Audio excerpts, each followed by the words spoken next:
Good morning, everyone. We're live this morning for day 2 of Thrive. We're so happy to have you here. My name is Lucy Gray, and I'm very excited to introduce to you to Jennifer Nadel. She works closely with the Charter for Compassion, which is an organization that I'm affiliated with as well. But let me tell you a little bit about her. Jennifer Nadel is the co-director of the UK-based cross-party think tank Compassion in Politics, which works with politicians from across the political spectrum and around the world. She's also the director of Compassionate Politics at Stanford University's Center for Compassion and Altruism Research and Education, a barrister, an author, a strategist, and award-winning television journalist.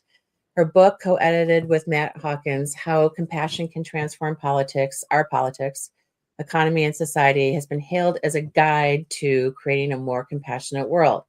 She is also the host of the With Compassion podcast on the Charter for Compassion's Substack. And so we're so excited to have you here, Jennifer, and I'm going to let you take it away. Thank you so much, Lucy, and for creating this wonderful opportunity for us all to come together, because there could not be a more important moment in time for us to all be here looking at the state of our world and what we can do about it. And as Lucy said, my name's Jennifer Nadel, and I'm the CEO and co-founder of Compassion in Politics, which is an organization which seeks to put politics right in the heart of democracy.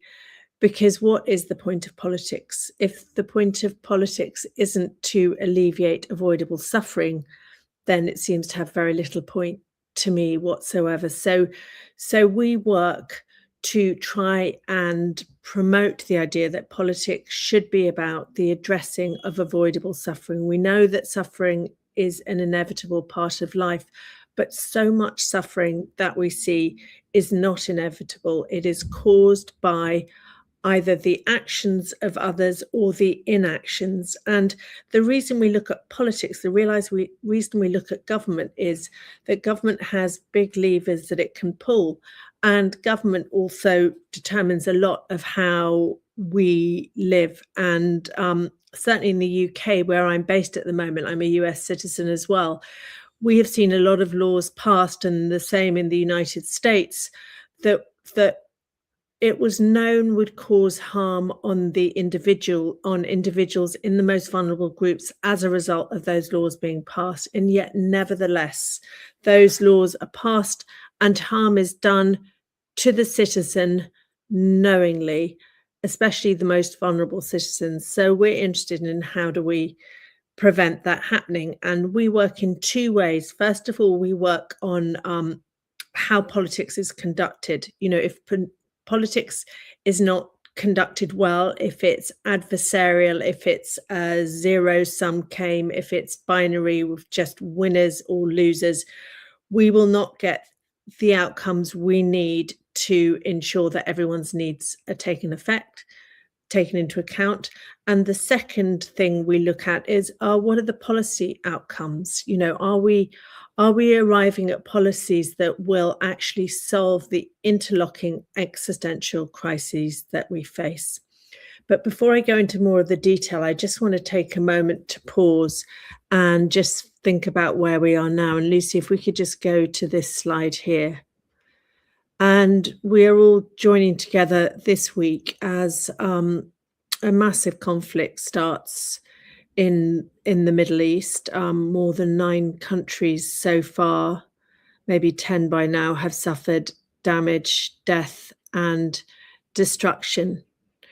And we also come together at a time of rising authoritarianism.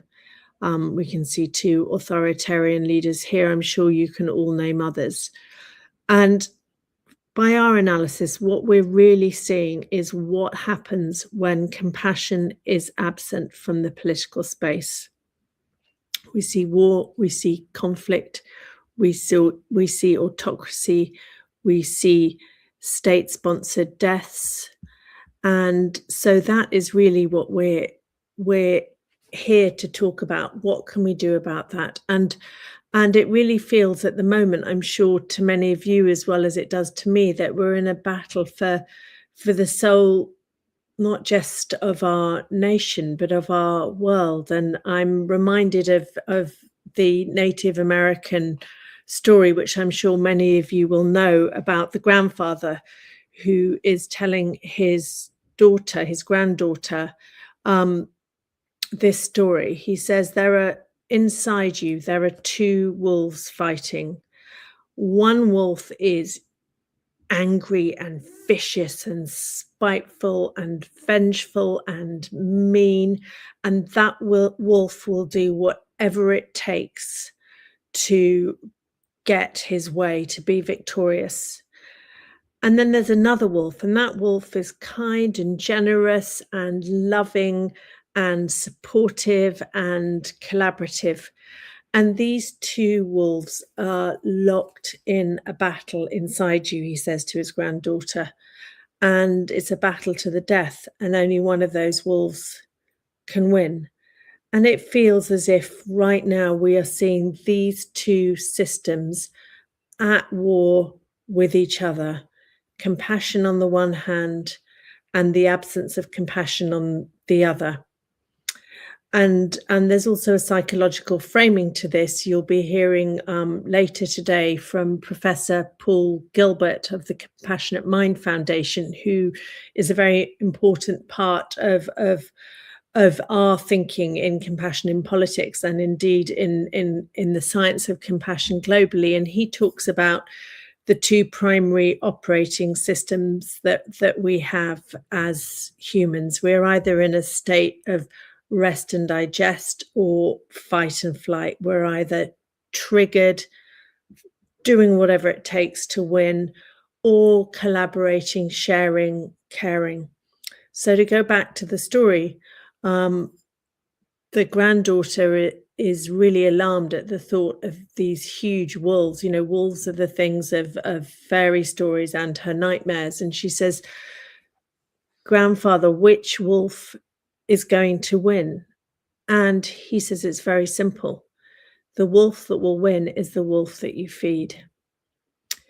And for many years now, we have been feeding the wrong wolf. In the wake of the Second World War, we saw the gentle wolf being fed. We were aware of how brutal humanity can be, and of the need for ensuring that the rights of all were properly protected, that everyone was taken care of after the incredible sacrificing, the incredible suffering of those two world wars.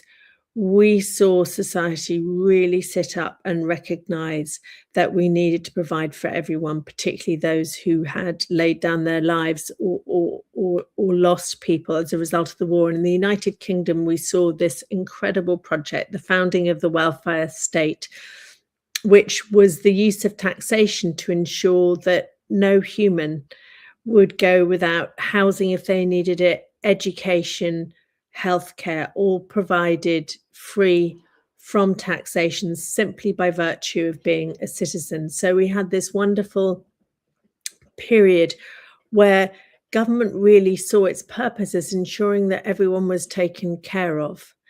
And then what happened in the United Kingdom and in the United States in 1979 in the United Kingdom with the election of Margaret Thatcher, and then in 1981 in the United States with the election of Ronald Reagan. And I apologize, I know that this is a global audience and many of you will not be joining from an English-speaking Northern Hemisphere nation, but I'm speaking about these two countries, not just because that's where I'm based, but also because of the huge global impact as imperialist powers and huge economies that they've had. So what we saw in the late 70s and early 80s was a new system arising, and it was really the feeding of the other wolf. It came out of the Chicago School of Economics. It came out of the theories espoused by Milton Friedman, the idea that the market would provide, that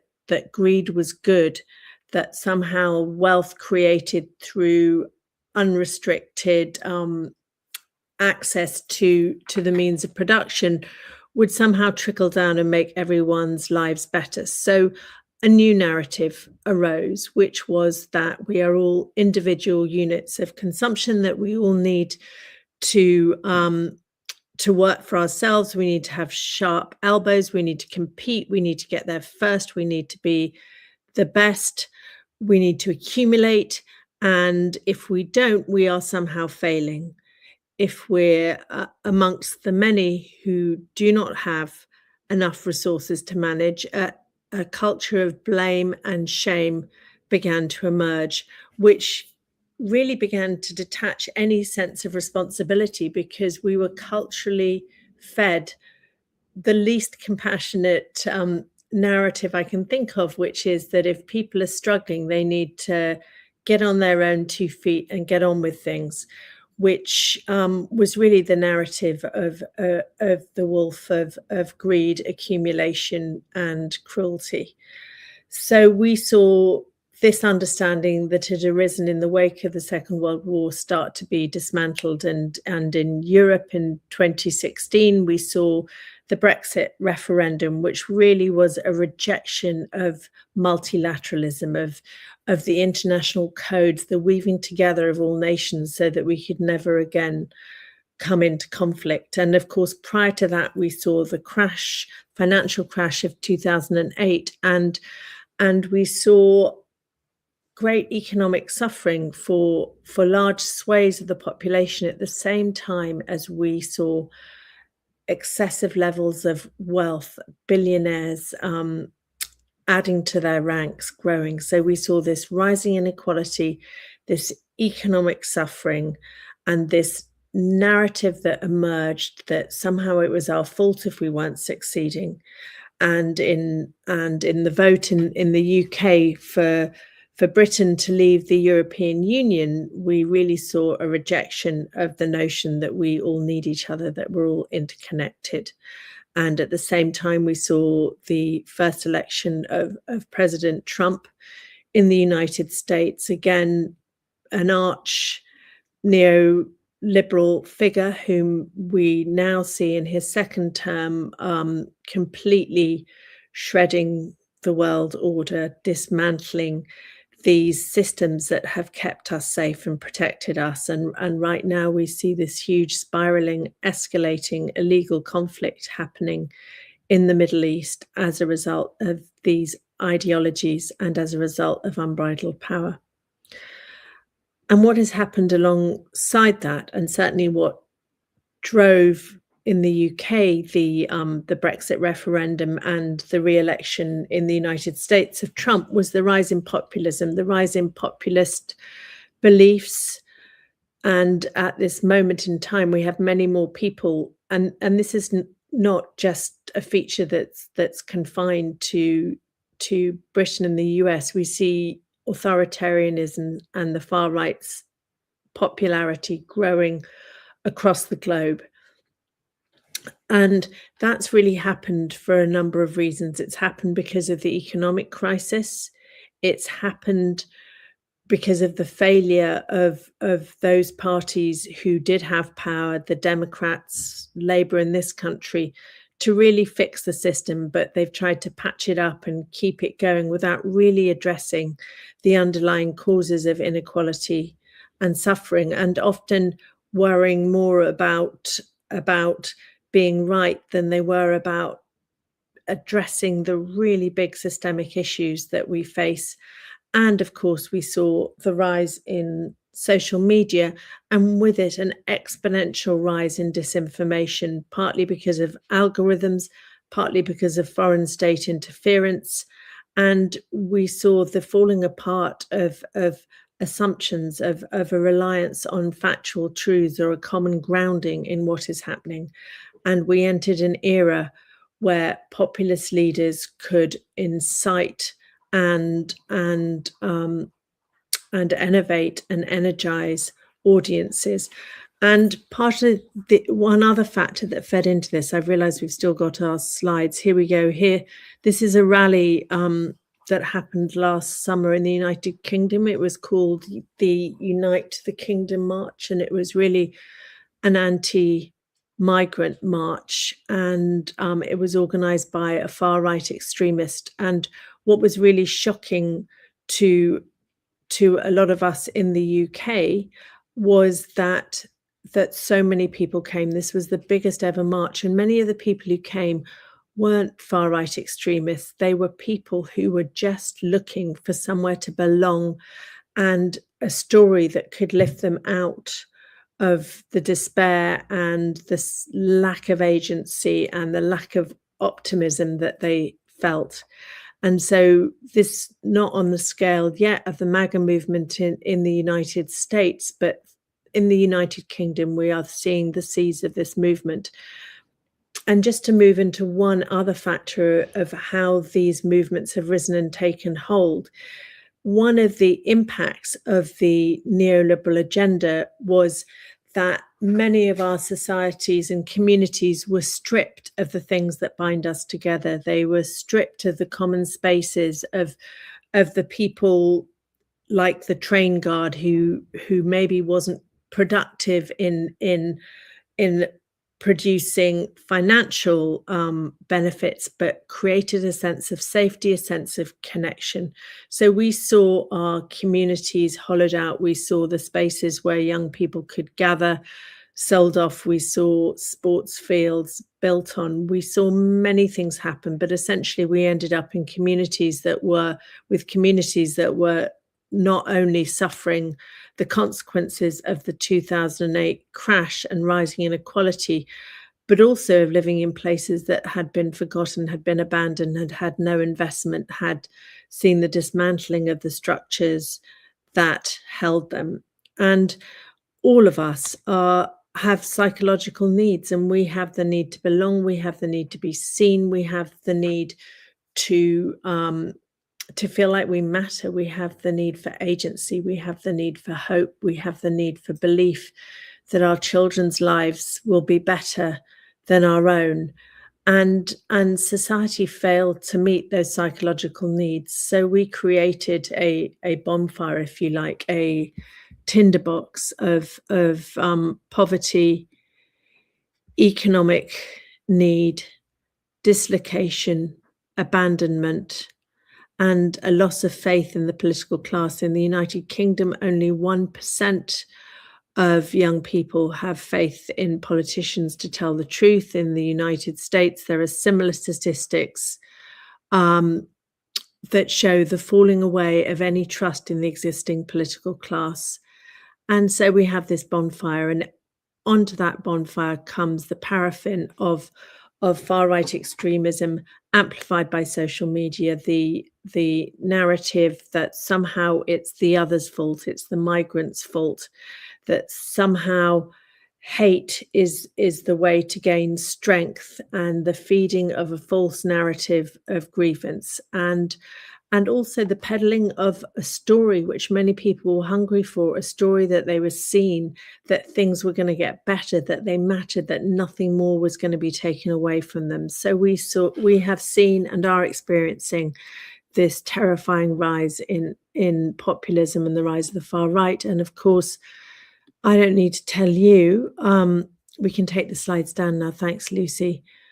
What the consequence of this has been. You know, many of you who are joining us from the United States will have seen the consequences in your communities of authoritarianism taking hold in the White House, and how rapidly democracy has been able to be, if not dismantled, at least dissolved to a large extent and at an alarming rate. And we outside of America are watching. And so a lot of our work at the moment is, what can we do to prevent what's happening in America, what is happening in other countries from happening, where we still have a more functioning democracy, where elected leaders aren't ruling by proclamation, but are actually bringing decisions to Parliament to be made.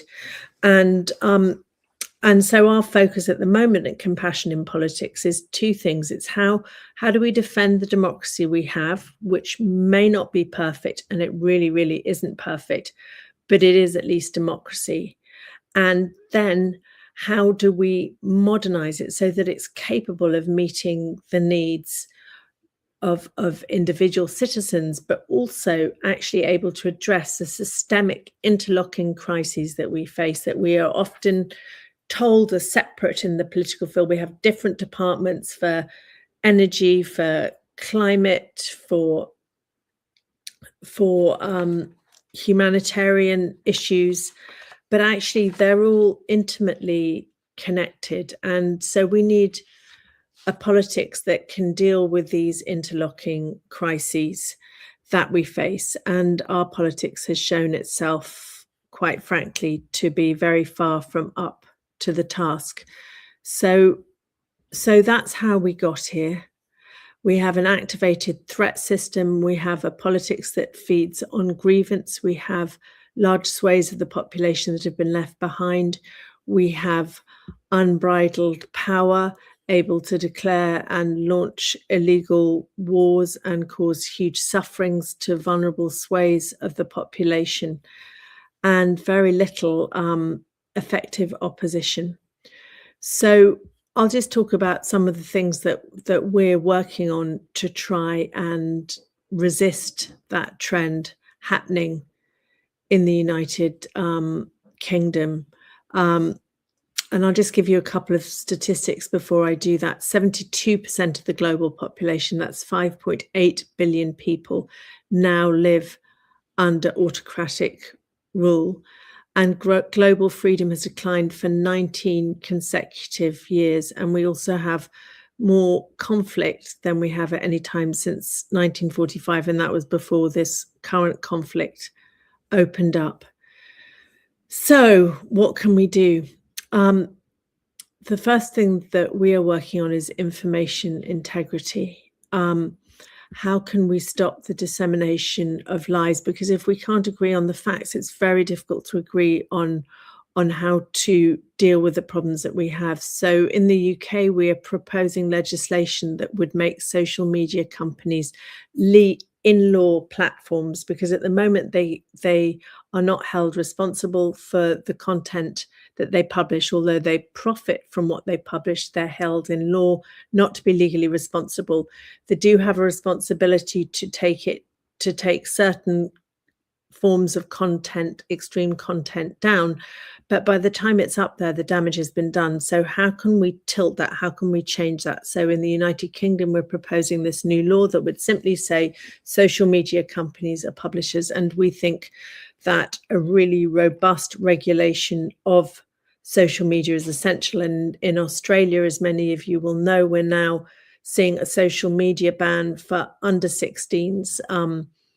A couple of years ago, we saw a individual Brazilian judge show incredible courage and suspend the operation of X, Twitter. So we do know what we need to do, and we've been very, very slow in doing it, and that has led to absolutely huge issues. The next thing is how do we preserve the honesty that we have? How do we stop politicians themselves becoming party to the dissemination of false information? In the United Kingdom, we had some pretty horrific far-right riots outside a hostel for asylum seekers, and a lot of the reasons that attack happened was because of disinformation spread by political figures. And of course, we see disinformation peddled on a minute-by-minute basis from the White House. And so we, about 7 years ago, started a campaign for a new law which would be a criminal offence to punish politicians who deliberately deceive the public. In other areas of law, in other areas of life, the law prevents deliberate deception. If you're a surgeon, if you're a financial broker, if you're a coffee barista, if you're a school teacher, you can't lie in the course of your employment without facing severe consequences.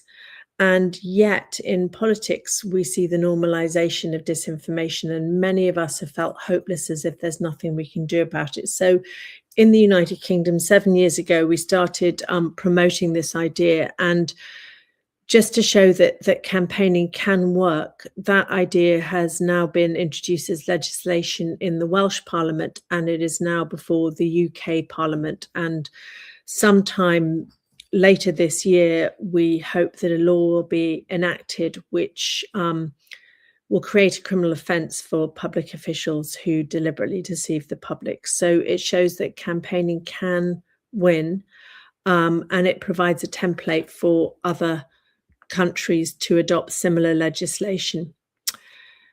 Then I want to look at what compassion would look like in terms of policy outcomes. We have compassion has been dismissed from the political space in much the way as women are often dismissed from the political space as nice to have around, but not really what we want in the room when we make the tough decisions. And of course, those of you who've studied psychology will know that that's completely the wrong way, that the best way to make effective decisions is to have emotional engagement. In fact, there's a lot of research that shows that it is emotional engagement that leads to the best decision making. It also leads to more justice and better outcomes. So we've been working since 2018 now to promote and advocate for compassion to be seen as a legitimate political driver in policy making. So we make representations in Parliament, we provide evidence, we bring experts in a range of policy areas to show that compassion and the science of compassion can really provide solutions to some of the most extreme problems we face. So if we take economics, at the moment we have economies, there are only 5 economies that don't do this at the moment. We have economies that assess their functioning on the basis of whether or not their gross domestic product is growing. And of course, at a time of great peril to our planet,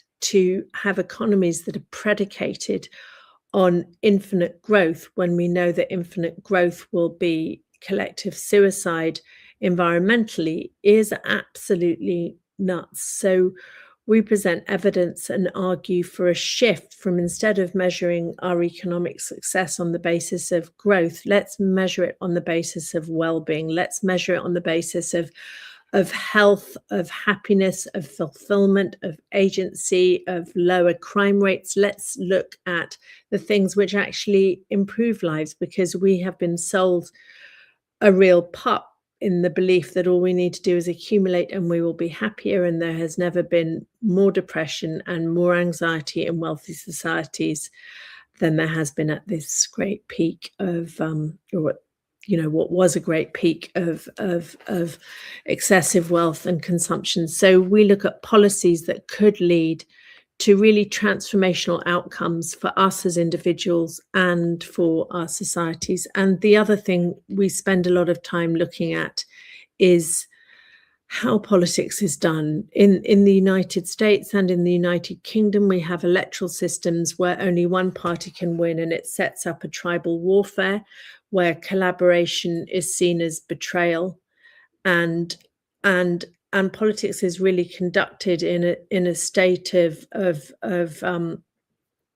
quasi warfare. And so we have triggered political spaces. We have triggered politicians who are in a constant state of fight and flight.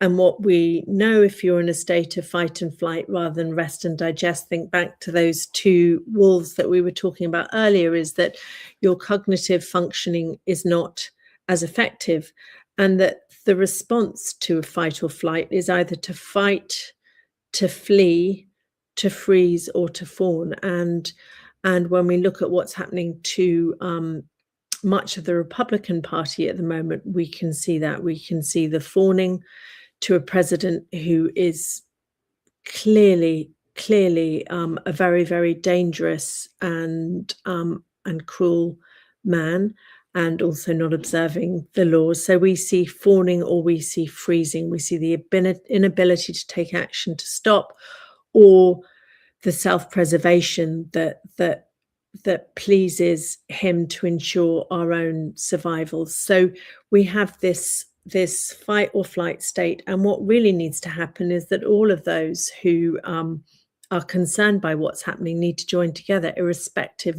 of party loyalties. But that's very difficult to happen when we have a political system that is absolutely predicated on tribalism.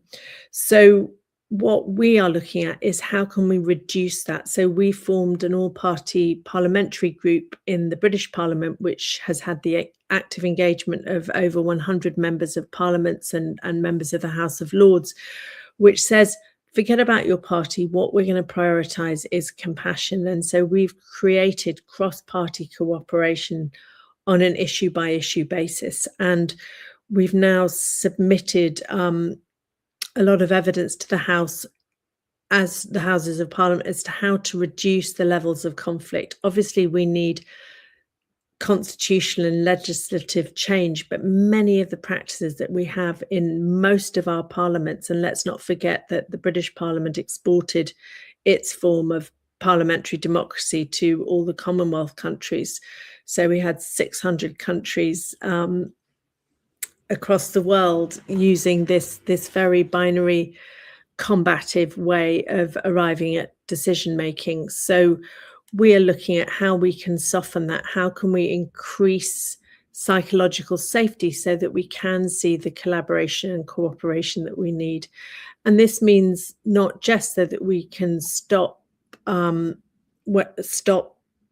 bad things happening due to unbridled power. It's also because that is the way we will deal with our interlocking crises that require unpopular decisions to be taken. So unless we have buy-in across party politics, it's going to be very difficult to arrive at those solutions. So how do we work on a cross-party basis to really try and do what's right? And then there's another piece of legislation which has been implemented in Wales and a number of other countries, which is the Future Generations Act. And that is being promoted in the Westminster Parliament as well, which simply says when you pass legislation, you have to pay attention to what the consequences are for the next generation, because we have political systems that are predicated on short-termism.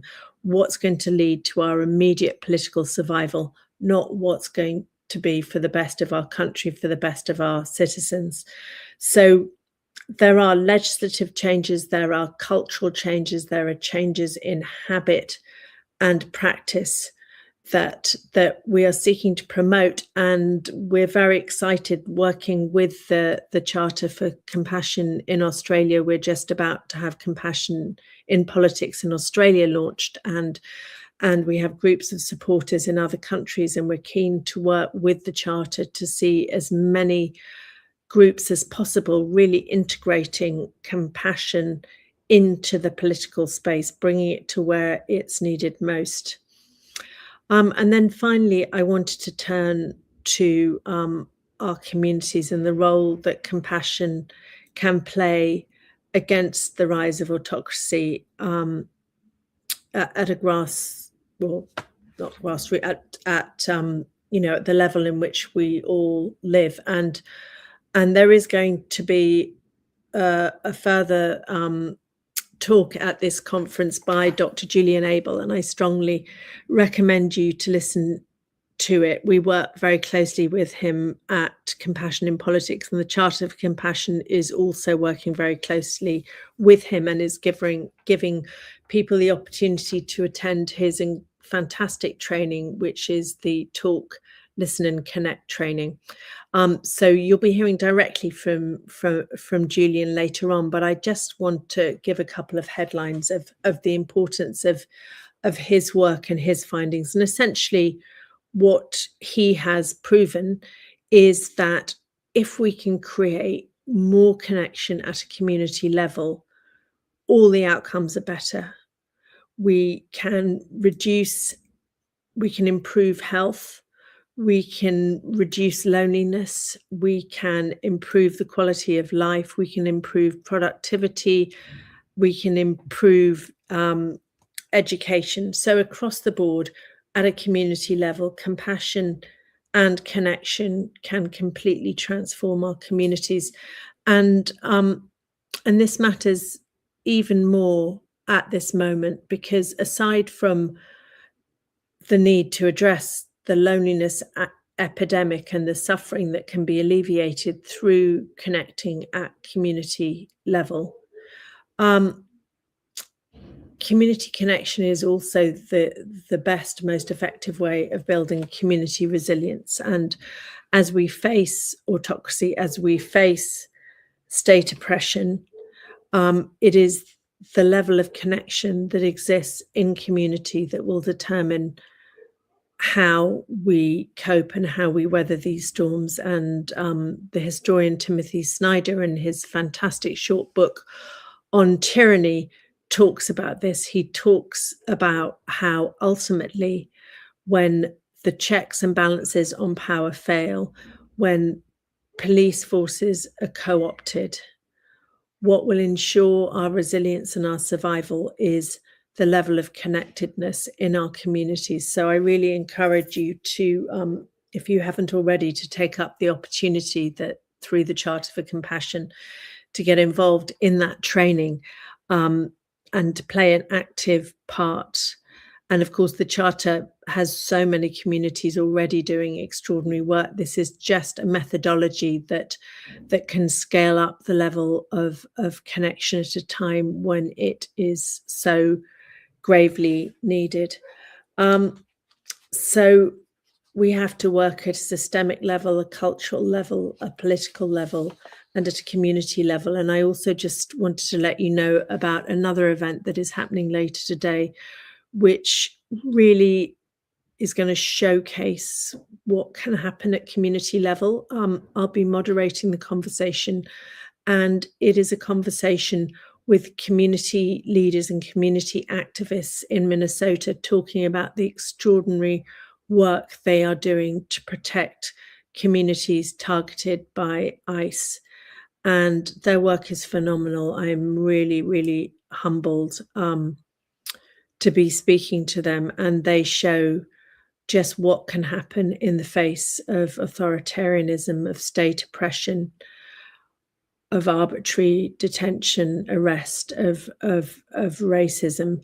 When it happens in your community, it shows they will provide real life examples, and it's incredibly moving. And it shows that no matter how much despair we may be feeling at this moment, looking out across our hurting world, looking out across the bombs being dropped, looking on our screens at a White House and a Pentagon that seem to be celebrating death and destruction rather than trying to pull back from it, there is something to hope for. And that hope is really the resilience and the connection that we can have at community level with our neighbours, with our communities. And that's why the Charter for Compassion as an organisation could not matter more at this moment. And I'm incredibly delighted and honoured to have had this opportunity to speak and to be working with the Charter for Compassion. Do take a listen to our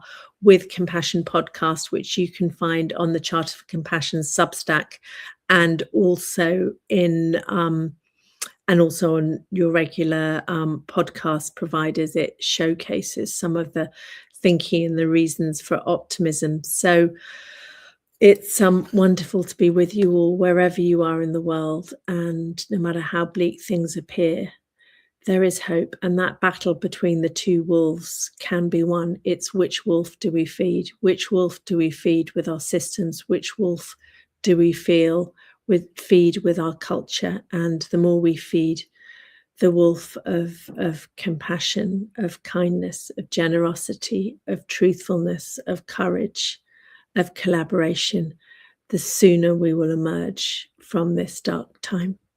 Anyway, I'm going to pause my talking here, and I'm not sure if there is anyone who has any questions, but if they do, please put them in the chat. And if there are no questions, you're very welcome to reach out to me through the Charter or through our website at Compassion in Politics. It's really lovely to be with you. Thank you so much. Thank you, Jennifer. I do have a question, and that's regarding your podcast. Can you give us an idea of some of the people that you've interviewed and some of your takeaways from those interviews that have struck you? I think it would be great. I think there's some remarkable people that you've had on there, and giving our audience a taste of that would be terrific. Oh, Lucy, thank you so much for asking that. Yes, I'm blown away by the people who've said yes to having conversations, and just the wisdom that of lives lived on the front line of applying compassion. So we've had Greg Fisher, who was mayor of Louisville, and he explains quite practically how you can govern with compassion, how it works, how you can run a city based on compassion, what the positive outcomes are. This is not some fantasy that we're peddling. It's real and it can happen. So that's the Greg Fisher podcast. Then we have Joan Blades, who is, I have to say, I have a bit of a girly crush on one of my most favorite activists. She founded the MoveOn.org movement. She co-founded Moms Rising, which is more than 1 million strong movement of mothers. And she's now founded another incredible organization called Living Room Conversations, which brings people together across political divides and provides them with a way of having a structured conversation to try and bridge the divide. So that's Living Room Conversations. And she's been an activist since the 70s, and she's lived with integrity, and it's really exciting. And her activism started with just sending a letter around to friends asking people to sign it, and before she knew it, it had led to a national movement. So again, she reinforces the truth, which is that each one of us has agencies, no matter how small and unimportant we feel. Then another recent podcast with Cilla Ellsworthy, Dr. Cilla Elworthy, and she is a veteran of the peace movement who early on when nuclear weapons were when we were in the height of the Cold War and the nuclear threat was at its greatest, decided she needed to get those military generals and politicians sitting down and talking with each other. So she arranged private, secret meetings so that people on either side of the Cold War, people from the Soviet Union, people from the United States, people from China, people from Korea, could sit down and get to know each other and have conversations, because her belief was that the more connection we can create, the less likely we are to have a nuclear catastrophe. So that's just a taste. Oh yeah, we just had Claire York, who's an extraordinary academic, and she has just written a fantastic book on the role of empathy in politics, of how empathy can lead to better outcomes, but also to beware the empathetic populist who can make it look as if they're being empathetic, but is really just manipulating the population. So you can kind of have empathy washing or compassion washing, people claiming to be empathetic, but really using it as a tool to manipulate.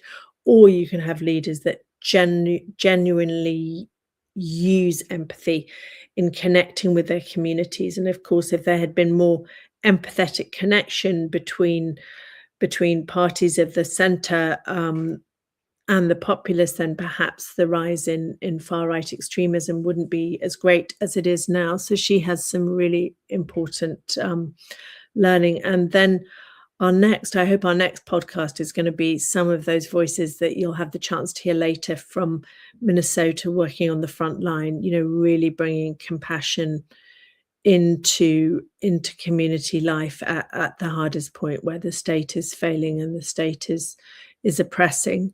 How compassion can be used to protect lives, to protect people, and to build community resilience.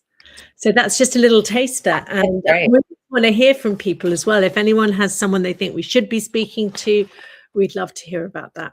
Well, my favorite is Tim Snyder, and so I know we're still working on trying to get him. So if he's listening, maybe he'll jump in. But I saw him speak with Rachel Maddow here in Chicago a few months ago, and what was so interesting was that he listened, she opened, then they talked, and then they interviewed a couple activists here that were local, and he was taking notes the whole time in a little notebook. And at the end, he kind of summarized what he observed, and they also took questions from the audience too, what he had been observing and what we could do as regular everyday citizens to fortify democracy and to save ourselves, essentially. Because I think that's a message I've gotten in general the last few months, is from various people, has been it's going to take us doing the Mm. work in order to preserve and strengthen democracy. So anyway, he was fascinating. And then similar remarks were in a podcast recently with President Obama, uh, Mm. um, around people taking charge of their destiny. And so I think your work and what we're trying to do here at Thrive is all about people finding one thing, one way that they can contribute to the movement to not just have preserved democracy, but to have a compassionate one. So thank you for this. My last question for you too is to get out of this, American centric view of things. This is not the first time democracy has been challenged. No. There have been other parts of the world that have gone through this. I'm thinking particularly in like Georgia with all the protests that have gone on there. What are in Georgia, the country, not the state. Um, Yeah. I'm wondering, what are some lessons that we can take from other countries outside the US? What can we learn from them and from your perspective? I think never give up. I think that often it's women who lead these movements or organize these movements. I don't think we can underestimate the role of women as protesters. And, sometimes it doesn't happen straight away. Some of these movements that have won freedom have taken generations to succeed. And our job is not to to get to the finish line necessarily in our lifetime. It's to lay the foundations, to keep laying the foundations, and with each action we take, it gets nearer. And I've had the privilege to meet some of the young Georgian activists, and they were young. They were teenagers. I've still got chills, and they were so clear. And that's one of the things that gives me hope, Lucy, is just that there is a generation of young people out there who are not going to make the mistakes we've made, who really see it clearly, who have agency, and who are willing to, to act, to take action. That's wonderful. And we have one more youth panel today, too. We had one yesterday from the World Council of Pittsburgh that was phenomenal. So if anybody's looking at recordings, that's one to look for. And we have another youth panel today from Texas, from San Antonio. So that will be, I think they're coming up next, actually. So um, And uh, then, Lucy, I just want to say this is such an incredible thing that you have organized, and it's so needed and so important. And I thank you for doing this. I mean, do you want to say a bit about what your hope is? yeah, our hope is that people will leave with one thing, one action, one connection, one something that will keep them inspired and hopeful. And that we want to activate more people to be participatory. And some of the things that people can do are small. This is what I learned from Tim Snyder in that talk. It could be funding, um, reputable news sources, independent news sources like ProPublica. It could be, subscribing to PBS here in the United States to support public TV, which has been under attack. It could be showing up at a protest, but not everybody can do that. So I personally use something called ResistBot, which lets you send automated letters and texts to and faxes to your elected representatives. What are the things that you can do in your context that might make a difference and make you feel like you're empowered too? I think that's half the battle. It's like some people think, well, what can I do about it? What can I as an individual do? And I also would encourage people to try to go to a No Kings protest. I'm sure they're happening all over the world at this point, on March 28th. I just looked at the calendar for those in my area in Chicago, and it's not just downtown Chicago with a massive one. Just about every suburb around me is hosting one. And so you don't have to travel far to find one and to be part of it. And so I think that's really what we want to do. This is not about, to me, this is not about, um, Republican versus Democrat here in the US. It's not really about that. It's about this moral choice that we have and what we believe in a return to our values. And I think that's been the message too from a lot of people here. Howard Gardner, our opening keynote, mentioned values quite a bit, and that really stuck with me. So anyway, that's just a few of my observations about what's going on here. And this is a small but mighty conference, and we're hoping to do this again right before the midterm elections here in the United States.